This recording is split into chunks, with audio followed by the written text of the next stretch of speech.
ঈদুল ফিতরকে সামনে রেখে দেশে নতুন করে নোটের চাহিদা বেড়েছে। তবে এবার কেন্দ্রীয় ব্যাংক ঈদ উপলক্ষে নতুন নোট বাজারে না ছাড়ার সিদ্ধান্ত নেওয়ায় ব্যাংকগুলোতে মিলছে না নতুন টাকা।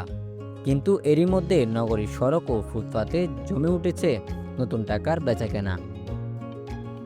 ঈদের সালামি, জাকাত কিংবা উপহার, এসব উপলক্ষে নতুন নোটের চাহিদা বাংলাদেশে বহুদিনের সংস্কৃতি।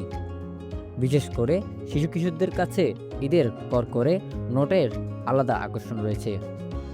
ব্যাংকে নতুন নোট না থাকলেও নগরীর বিভিন্ন মোড়ে ও ফুটপাতে দেখা যাচ্ছে নতুন টাকার অস্থায়ী বাজার।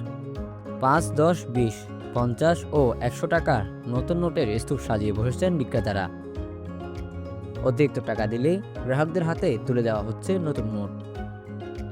ব্যবসায়ীরা বলছেন, ঈদকে কেন্দ্র করে প্রতি বছরই নতুন টাকার চাহিদা বাড়ে, আর এই সুযোগে ফুটপাতে গড়ে ওঠে এমন বাজার।